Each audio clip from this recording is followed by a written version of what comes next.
wabarakatuh. Salam sejahtera bagi kita semua. Perkenalkan, saya Aditya Mutiara Dewi, Sarjana Sains Terapan Pelayaran, Magister Manajemen Transportasi, adalah dosen tetap pada program studi D4 Transportasi Laut di Politeknik Bumi Akpemi. Dalam video ini, saya menyampaikan pernyataan diri sebagai bagian dari proses sertifikasi dosen, khususnya untuk mata kuliah Port Terminal Operation yang menjadi salah satu mata kuliah inti dalam bidang transportasi laut. Mata kuliah ini bertujuan membekali mahasiswa dengan pemahaman dan keterampilan dalam mengelola operasional terminal pelabuhan secara efisien, aman, dan sesuai regulasi. Capaian pembelajaran lulusan atau CPL yang didukung oleh mata kuliah ini meliputi CPL 3, keterampilan umum, yaitu mahasiswa diharapkan mampu mengaplikasikan pengetahuan dan keterampilan bidang logistik dan transportasi secara profesional dan bertanggung jawab. CPL 4 atau keterampilan khusus, yaitu mahasiswa diharapkan mampu merancang, menganalisis, dan mengevaluasi sistem operasi terminal pelabuhan secara efisien dan sesuai standar industri. Dan CPL 6 atau sikap, yaitu mahasiswa diharapkan memiliki etika profesi, kedisiplinan, dan tanggung jawab dalam pengambilan keputusan terkait operasional pelabuhan. Setelah mengikuti mata kuliah ini, mahasiswa diharapkan mampu yang pertama, mengenal operasi pelabuhan, meliputi peran dan pentingnya pelabuhan, memahami komponen berbagai fasilitas pelabuhan, menjelaskan tentang teknik pemuatan, pembongkaran, dan penyimpanan berbagai jenis muatan, memahami aliran barang melalui pelabuhan. Yang kelima yaitu menjelaskan tentang manajemen dan administrasi pelabuhan. Keenam, pemahaman operasi kapal tentang interaksi kapal dan fasilitas pelabuhan. Dan yang ketujuh adalah menjelaskan tentang efisiensi dan optimasi pelabuhan. Sistem penilaian yang digunakan dalam pembelajaran ini adalah 10% untuk kehadiran, 20% untuk tugas, 30% adalah hasil dari nilai ujian tengah semester, dan 40% adalah untuk nilai hasil ujian akhir semester. Adapun pokok materi yang saya ajarkan dalam mata kuliah ini meliputi yang pertama adalah pengenalan pelabuhan, kedua perencanaan pelabuhan, ketiga fasilitas pelabuhan, keempat organisasi kepelabuhan, kelima sistem dan operasi dermaga, keenam proses sandar kapal, ketujuh pelayanan jasa kepelabuhanan, kedelapan keagenan kapal, dan yang kesembilan adalah implementasi aplikasi. Dalam kegiatan perkuliahan, saya menggunakan pendekatan Student Center Learning, yaitu dengan kombinasi metode ceramah interaktif, studi kasus, diskusi kelompok, dan simulasi menggunakan perangkat lunak pendukung untuk memberikan pengalaman yang mendekati kondisi nyata di lapangan. Mari kita simak video pembelajaran mata kuliah Port Terminal Operation. Mohon izin atasan, duduk siap, gerak!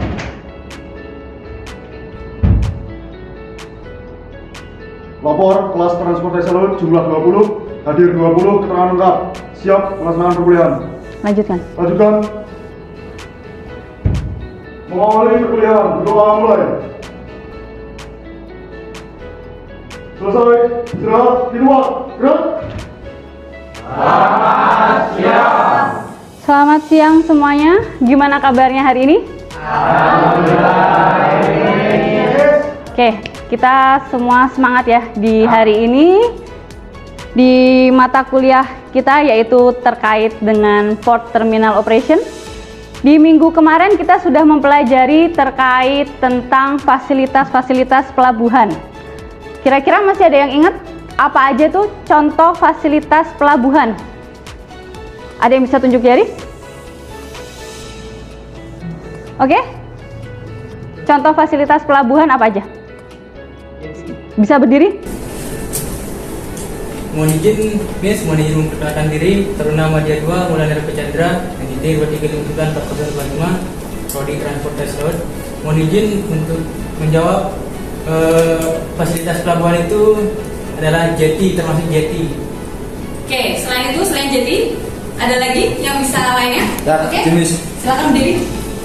dermaga. Dermaga, selain itu ada lagi? Selain untuk kapal, kita ada juga untuk barang. Contohnya apa? Breakwater.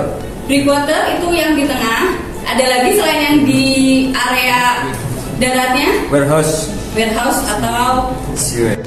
Atau seaway atau gudang. Oke. Terima kasih. Nah, minggu kemarin kita telah mempelajari terkait dengan fasilitas-fasilitas pelabuhan. Di minggu ini kita akan mempelajari tentang jasa kepelabuhanan.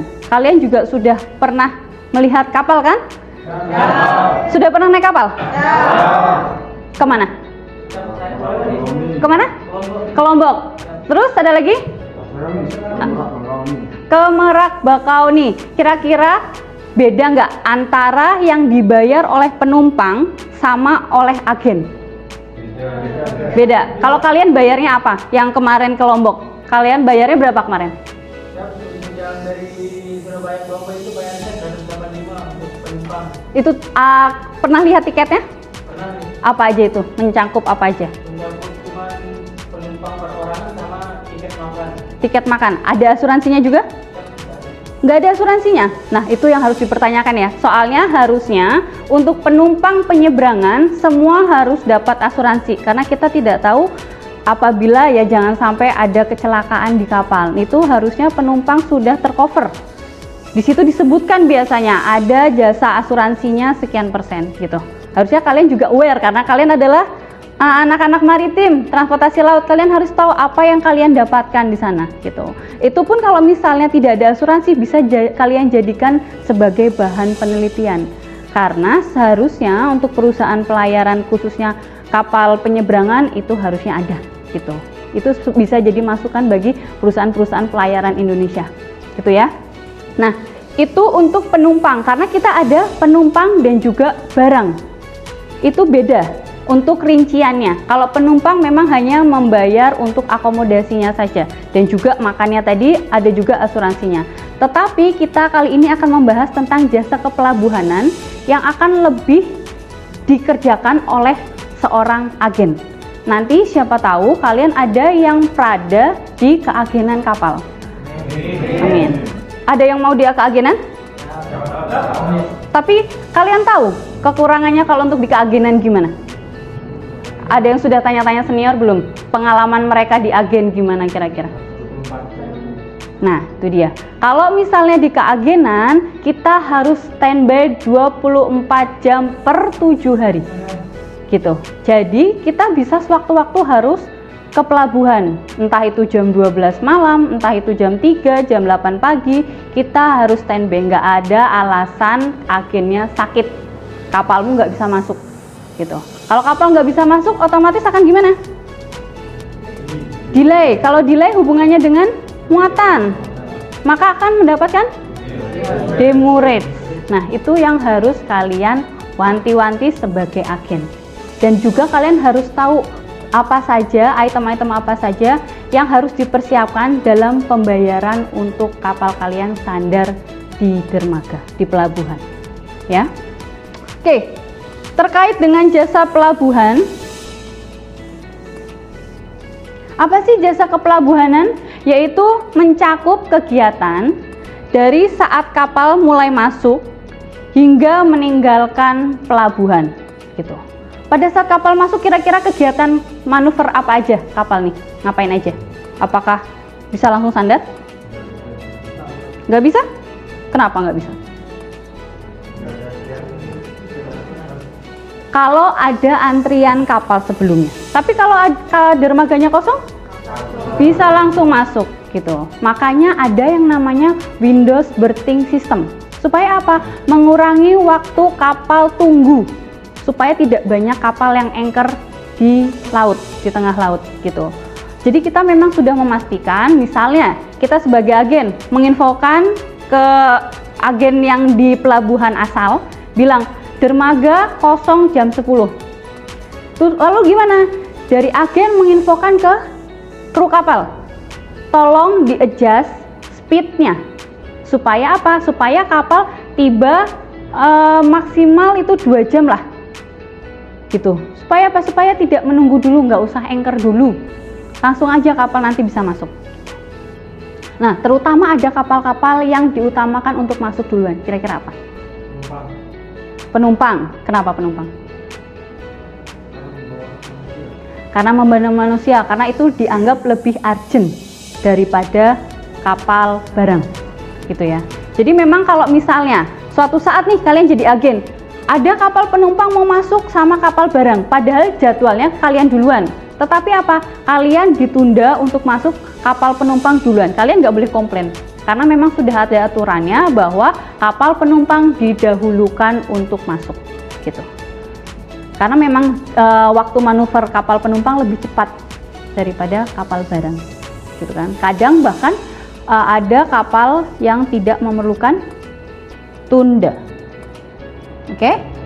Nah, ini tadi dari kapal masuk, yaitu ada manuver untuk kalau misalnya dermaganya masih penuh, akan anchor dulu di luar, lalu menunggu dermaganya kosong, baru masuk ke pelabuhan. Setelah dari anchor, lalu ke dermaga masuk untuk tambat kegiatannya bongkar maupun muat.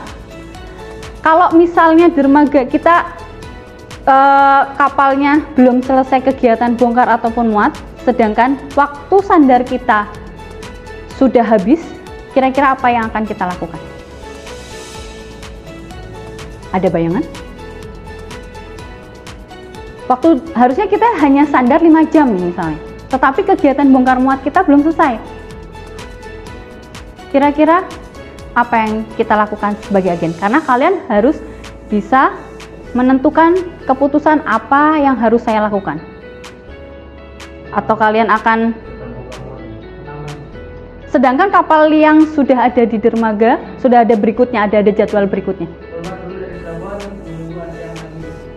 Kapalnya akan shifting keluar lagi, karena itu resiko kesalahan ada di kalian.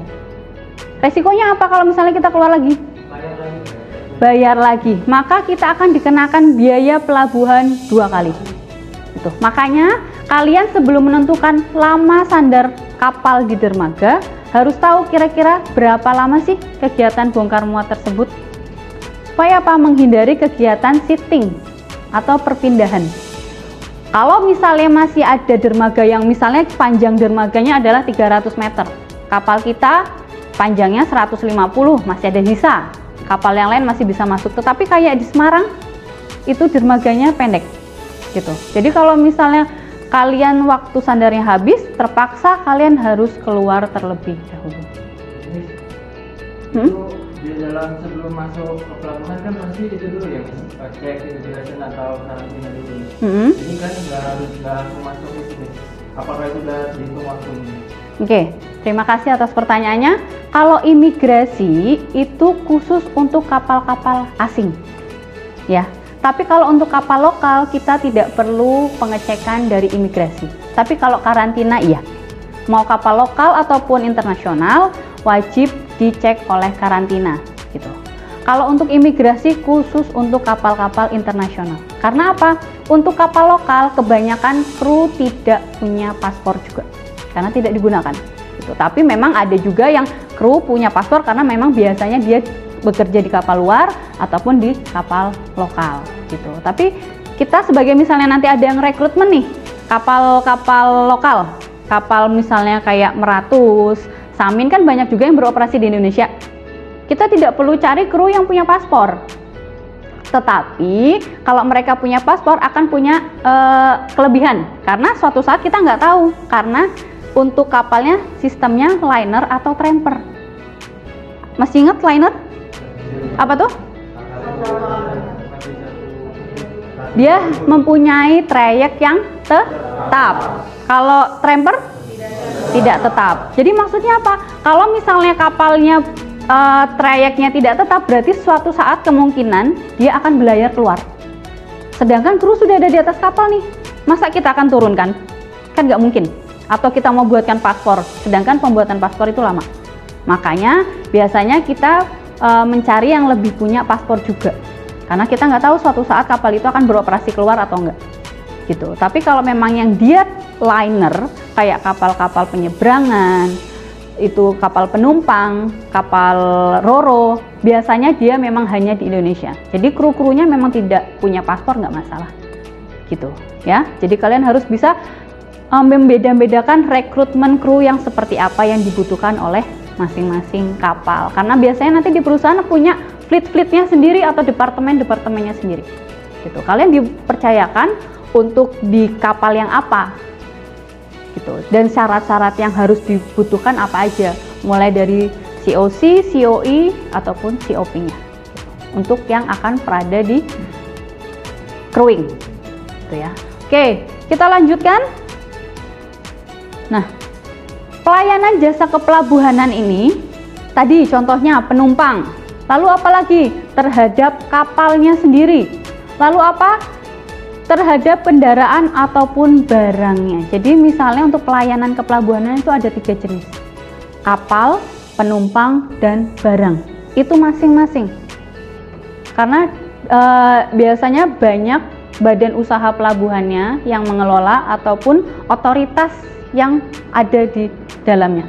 Kalian harus tahu ke siapa-siapanya gitu. Selain tadi menghitung untuk biayanya. Oke. Nah, kita lihat dulu nih aturan dasar hukumnya dari jasa kepelabuhanan. Yang pertama, kalian pasti sudah tahu, yaitu tentang Undang-Undang Nomor 17 tentang pelayaran. Bawahnya lagi kita turun kepada PP Nomor 61 Tahun 2009 tentang kepelabuhanan, PM Nomor 60 Tahun 2014 yang dirubah menjadi PM Nomor 15 Tahun 2021, dan juga PM Nomor 121 Tahun 2018 tentang pola pengelolaan pelabuhan. Nanti isi dari aturan-aturan ini bisa kita lihat di Google Classroom. Kalian sudah bergabung di Google Classroom? Sudah. Materinya sudah dibaca? Sudah. Oke, kita lanjutkan. Nah, ini adalah jenis-jenis pelayanan jasa kepelabuhanan yang bisa didapatkan oleh seorang operator kapal ataupun agen kapal. Yang pertama apa? Yaitu tentang kegiatan pelayanan kapal. Tadi apa aja kira-kira contohnya pelayanan kapal? Jasa apa saja? Tunda, pandu, lalu tambat. Nah, itu yang akan didapatkan dalam kegiatan pelayanan kapal. Gitu. Ya. Yang kedua adalah pelayanan penumpang. Sudah pernah ke Pelabuhan Tanjung Mas? Sudah pernah lihat terminal penumpang? Nah, itu adalah salah satu fasilitas penumpang yang didapatkan di area pelabuhan. Kalian bisa menunggu di situ, ada kantin, lalu ada toilet, musola, itu yang didapatkan oleh penumpang, fasilitas penumpang yang ada di pelabuhan. Lalu untuk fasilitas pelayanan kendaraan, contohnya apa nih kira-kira? Tempat parkir kendaraan, bisa untuk parkir mobil pribadi, biasanya ada di dalam terminal penumpang, ataupun truk. Kayak misalnya kapal-kapal penyeberangan, yang kapal roro, itu truk-truknya kira-kira bisa sampai ratusan. Nah, supaya tidak terjadi penumpukan atau kemacetan di area pelabuhan, apa yang dilakukan? Ada yang namanya area buffer. Biasanya dia di depan. Kalau kalian tahu di pos 1 atau di pos utama itu, di depan ada area luas. Nah, itu untuk truk-truknya yang sudah datang lebih dahulu, kapal belum datang nih misalnya, tapi truknya sudah ada, bisa parkir di dalam. Gitu. Sambil menunggu kapal sandar. Setelah kapalnya sandar, baru truk itu masuk menuju terminal roro. Kurang lebihnya seperti itu. Lalu ada fasilitas elektronik, listrik, air, bahan bakar, dan juga pengolahan limbah. Ini sudah disediakan biasanya oleh Pelindo. Nah, kita sebagai agen apa? Jangan lupa membuat permintaan. Permintaan kalau listrik, kita otomatis ada juga yang kapal sudah menggunakan connection shore. Shore connection. Jadi kapal bisa di blackout, tidak menggunakan listrik dari kapal, tetapi listrik dari darat. Tetapi ini belum digunakan di semua pelabuhan, hanya pelabuhan-pelabuhan tertentu, gitu. Nah, tapi selama ini yang umum gimana? Kapal masih menggunakan bahan bakarnya sendiri untuk ketersediaan listrik. Lalu untuk air, tugas kalian sebagai agen, permintaan berapa ton sih airnya? Gitu. Lalu ada bahan bakarnya juga, apakah kita akan bunker di situ atau tidak. Lalu juga pengolahan limbah ini adalah pembuangan sampah, karena sampah tidak boleh dibuang di laut, ya. Nah, nanti kita biasanya akan memanggil bagian sampah untuk dibuang, nanti dari kapal akan diturunkan sampah-sampahnya, baru akan dibuang ke tempat penampungan. Gitu. Lalu ada juga lahan untuk bangunan, lapangan, periklanan, industri, gedung, yang berhubungan dengan pemanfaatan layanan pelabuhan. Nah, ini biasanya digunakan untuk agen membuka kantor di situ. Supaya apa? Misalnya ada penumpang yang mau membeli tiket, tidak jauh-jauh ada di area pelabuhan. Itu juga ada. Ada juga, tapi yang karena sekarang udah sistemnya online, tanpa kantor, langsung aja check-in di dalam. Gitu. Oke, sejauh ini bisa dipahami? Oke, nah, ini pedoman tarif jasa kepelabuhanan. Fungsinya apa sih kita mengadakan tarif? Yang pertama adalah kepentingan pelayanan umum. Yang kedua adalah peningkatan mutu pelayanan. Karena sudah kalian bayar, berarti kita harus ada kualitas. Kalian boleh komplain. Kenapa seperti ini, kenapa seperti itu. Supaya nanti ada perbaikan dari penyedia fasilitas pelabuhan. Lalu yang ketiga adalah kepentingan dari pengguna jasanya sendiri. Keempat adalah peningkatan kelancaran pelayanan jasa, lalu ada pengembalian biaya. Pengembalian biaya kira-kira tuh karena apa ya? Bisa nggak kita dapat kembalian biaya? Kita ini udah bayar nih, karena kan sistemnya deposit ya. Kalau ke Pelindo, dari perusahaan pelayaran, kita sudah ada deposit nih, kita sudah bayarkan di awal, sekian juta misalnya. Kira-kira bisa kita dapat cashback atau pengembalian nggak? Bisa, kenapa tuh? Contohnya? Mungkin dalam macam tiket mau dari sini ke Lombok, mungkin karena ada terlambat atau mungkin karena ada jadwal, perubahan jadwal, dan tidak sesuai dengan keinginan dari pemesannya, mungkin itu mungkin ada pengembalian biaya. Pengembalian biaya, oke. Ini kalau kita dalam konteks penumpang ya. Oke, itu bisa misalnya kita dapat kompensasi istilahnya gitu. Kalau misalnya kapalnya terjadi keterlambatan keberangkatan, nanti ada kompensasi, biasanya bisa berupa cashback ataupun makanan. Selain itu, kira-kira kalau misalnya pengembalian untuk agennya apa ya? Kalian sudah bayar. Kan kalau misalnya untuk kapal sandar, kita kan perkiraan tadi nih di awal, bisa lebih lama ataupun lebih cepat. Berarti kalau lebih cepat, maka apa? Kita akan dapat pengembalian biayanya. Maka dana itu akan masuk ke deposit kita lagi. Gitu. Makanya jangan khawatir, kalian sudah membuat, misalnya saya udah menghitung nih kira-kira 10 jam sandarnya. Ternyata pada saat kegiatan bongkar muat lebih cepat, ya kan? Hanya menjadi 7 jam. Apakah 3 jam kita ini disia-siakan? Enggak, cepet berangkat lah. Ngapain lama-lama di dermaga kalau nggak ada kegiatan? Kita langsung berangkatkan saja kapal. Asalkan apa syarat berlayar? Sudah memiliki SIB atau surat kelayakan kelautan atau surat izin berlayar. Nah, kita sudah memegang itu, kapal sudah ada, sudah clear semuanya, maka kapal akan bisa segera berangkat. Gitu. Maka yang 3 jam tadi kita akan mendapatkan pengembalian dari pihak Pelindo. Asal kita membuat laporan di dalam sistem. Kalian sudah belajar tentang sistemnya? Untuk sistem kepelabuhanan, untuk mengatur sandar kapal menggunakan INA-Pornet. Gitu. Oke, nanti mungkin akan diajarkan untuk semester berikutnya untuk penggunaan praktek INA-Pornet. Gitu, ya. Nah, lalu ada pengembangan usaha, yaitu tadi pengembangan usaha, tadi contohnya misalnya kita menyewa gudangnya ataupun kita menyewa kantor yang ada di pelabuhan. Gitu. Oke, sudah bisa diperkirakan, dibayangkan kira-kira nanti seorang agen itu betapa asiknya kerjaannya di sana. Ya, tantangannya banyak memang, karena kita bertemu langsung orang-orang di pelabuhan, gitu, di lapangan. Nah, untungnya kalian masih prada, masih bisa tanya-tanya. Tapi nanti pada saat kalau kalian sudah kerja sendiri, semua keputusan ada di tangan kalian. Apa yang harus saya lakukan, misalnya. Kayak tadi contohnya, kayak wah waktu sandar kita masih kurang, kita kira-kira saya harus bagaimana? Apakah kita masih bisa kompromi sama kapal berikutnya, misalnya? Padahal tinggal nunggu 1 jam atau 2 jam lagi selesai, kira-kira nanti kita bisa bicara nggak sama agennya? Mohon waktu 2 jam lagi, masih bisa menunggu nggak kapalnya? Gitu. Itu pun bisa dilakukan negosiasi, nggak harus langsung keluar, nggak gitu.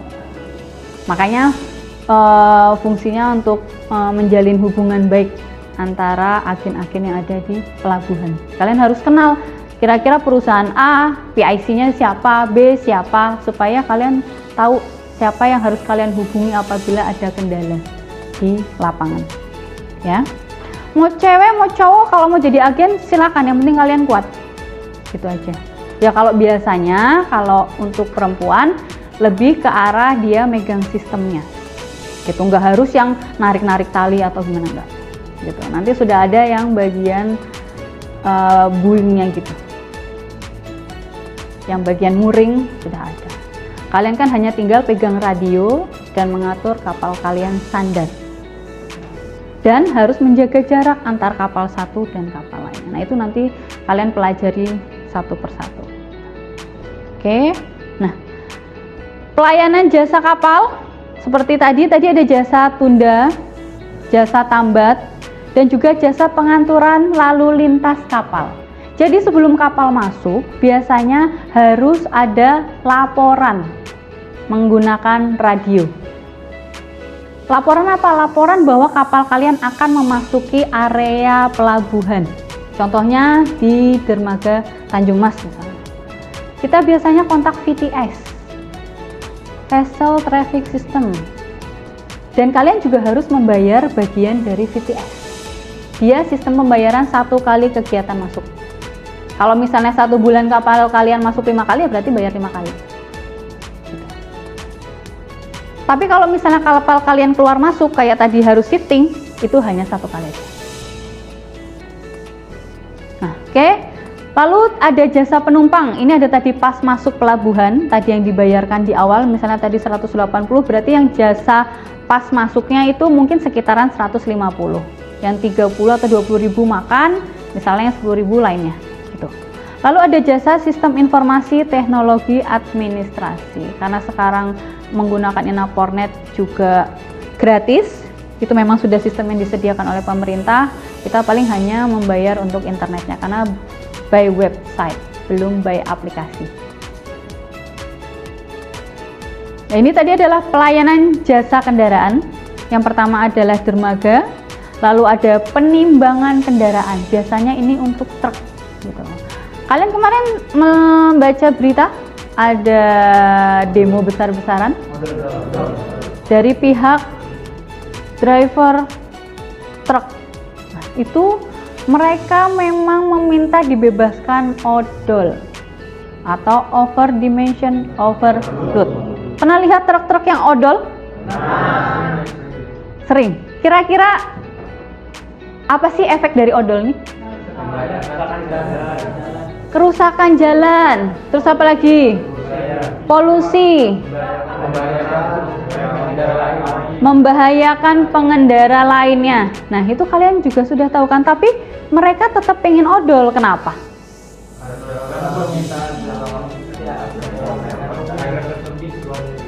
Mereka bisa memaksimalkan ruang muat, ya kan, bisa sampai panjang-panjang, itu melebihi truknya nanti pasti juga ada kerugian buat mereka. Apa? Entah itu kerusakan asnya, patah lah, atau nanti bannya meletus lah, gitu kan. Bahan bakarnya lebih, polusinya besar sekali. Pernah dulu juga saya pas waktu megang kapal Roro, jadi truk itu saking beratnya dia sampai jumping. Itu juga karena mereka tidak menghitung apa? Ketinggian muatannya. Karena saking odolnya, itu dia tinggi tidak menghitung berapa tinggi trem dari ramdornya dari kapal. Kalau misalnya sudah gitu kan itu kan pintu masuk satu-satunya misalnya di kapal Roro, maka akan mengganggu kegiatan muat ataupun bongkar muatan selanjutnya. Efeknya apa? Waktu muat kita lebih panjang. Nah itu dia permasalahan agen gitu. Makanya kalian harus tahu apa yang harus kalian lakukan. Entah itu ditarik kah atau mau dikurangi muatannya, terserah. Tinggal kira-kira mana yang terbaik. Kalau kalian mau panggil derek lagi kan otomatis biaya lagi. Biasanya nanti saling akan dibantu oleh sesama truk, kan ditarik gitu. Karena memang sangat mengganggu sekali gitu. Jadi makanya kalian juga harus, ya mungkin seorang agen akan mencari muatan sebanyak-banyaknya, tetapi kalian juga harus melihat resiko yang ada. Kira-kira kalau misalnya muatannya terlalu tinggi, mau kita masukkan, nabrak kapal kalian juga akan rusak atasnya, ramdornya, ya, akan penyok dan lain sebagainya. Ataupun nanti akan, kalau misalnya nih, kerugian buat kalian apa sih kalau muatannya odol selain tadi rusak? Hubungannya dengan berat muatannya.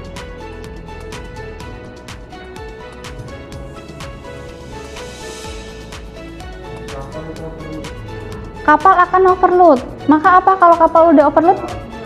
Selain tenggelam, kalau melebihi kapasitas, supaya tidak, otomatis kalau melebihi kapasitas nanti kita akan lihat draftnya ya. Kalau udah overdraft, kita udah nggak bisa memasukkan truk yang lain misalnya. Kalau karena ramdor juga akan naik turun, ya kan? Ramdor akan naik turun.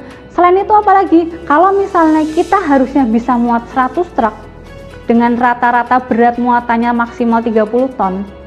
Nah ini muatannya 50 ton. Berarti kita hanya bisa memasukkan kurang dari 100. Rugi nggak kalian? Nah, itulah kerugian yang akan kalian dapatkan. Otomatis tiket akan cashback tadi, kayak tadi ada 20 tiket hilang gitu. Nah, itu ada hubungannya dengan biaya operasional kapal juga. Nah, makanya kalian harus perhitungkan lagi. Kalian juga harus mewanti-wanti para customer bahwa muatannya tidak melebihi muatan gitu, supaya bisa masuk semua gitu istilahnya ya. Lalu ada pas masuk pelabuhan untuk kendaraan. Jadi selain penumpang ada pas pelabuhan juga untuk truk, khususnya kapal Roro. Tapi kalau untuk kapal kontainer nggak ada. Lalu ada jasa jaringan jalan dan rel kereta api. Ini kalau yang multimoda sistemnya. Jadi kayak misalnya kontainer dari kapal, bongkar, taruh seaway dulu atau mungkin langsung naik kereta. Tapi selama ini untuk di Tanjung Mas belum berjalan rel keretanya gitu. Lalu ada jasa sistem informasi teknologi dan administrasi. Jadi kita sudah menggunakan sistem yang disediakan oleh pihak pelabuhan ataupun pihak otoritas. Oke, tarif. Harga jasa dari setiap jenis pelayanan yang terdapat di dalam pelabuhan atau pricing kita menyebutkannya. Nah, ini tadi hampir sama, yaitu tentang pelayanan jasa ke pelabuhan lainnya. Ada jasa kepil. Kepil itu yang bagian narik tali. Jadi nanti kalian agen sebelum kapal tiba di dermaga harus memastikan semua ornamen atau item atau atribut sudah tersedia semua. Jangan sampai kalian kapal udah mau ke dermaga, orang kepilnya belum datang. Siapa yang menarik tali? Kalian. Lah satu lari ke haluan, langsung ke buritan, ke tengah, pingsan kalian. Gitu. Makanya harus semuanya sudah dipastikan standby di dermaga sebelum kapal itu tiba. Jadi kalian harus tetap kontak-kontak sama kapal menggunakan radio. Oke, kita sekarang akan latihan soal calon-calon agen.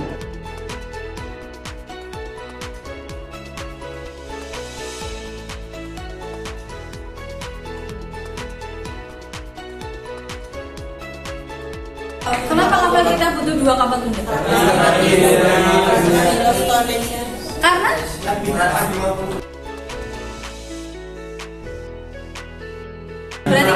benda yang dibutuhkan adalah 2. Makanya ini dikalikan dengan 2. Hasilnya adalah 6.480. Oke, tepuk tangan. Hari ini kita mau pelajari apa aja? Bisa tunjukkan? Tidak harus semua satu persatu karena terlalu banyak apa yang dipelajari. Kira-kira ada yang bisa menjelaskan apa yang kita pelajari hari ini? Oke? Menghitung biaya pelabuhan. Menghitung biaya pelabuhan. Apalagi? Fasilitas pelabuhan. Menghitung jasa tambat. Menghitung jasa labung. Jasa denda. Pandu. Oke. Kalian harus membedakan per itemnya. Ya. Sebelum saya akhiri, saya akan mengabsen satu persatu yang telah hadir pada hari ini. Ali Nur Arifin, Elo, Septian, Anggi, Nanda, Tabakrul Ilmi, Raihan, Vicky, Dewi, Adwin, Zanuba, Yuda, Rahman, Klarosi, Arjuna, Galih, Ahmad Khalilullah, Ilham, Maulana, oke, dan Bagas. Oke, terima kasih atas kehadiran kalian. Sini pesan. Duduk, siap, gerak. Kelas transportasi laut jumlah 20 hadir 20. Keterangan lengkap telah selesai melaksanakan perkuliahan. Laporan selesai. Bubarkan. Bubarkan. Mengakhiri perkuliahan, berdoa memulai. Selesai. Istirahat di tempat. Gerak. Demikian video pernyataan diri saya sebagai dosen pengampu mata kuliah Port Terminal Operation pada program studi D4 Transportasi Laut Politeknik Bumi Apel. Saya berkomitmen untuk terus meningkatkan kualitas pembelajaran baik dari segi metode, media maupun materi ajar agar selaras dengan kebutuhan industri maritim yang terus berkembang. Semoga pernyataan ini dapat memberikan gambaran yang jelas mengenai kontribusi saya dalam proses pembelajaran dan pencapaian kompetensi lulusan. Wassalamualaikum warahmatullahi wabarakatuh.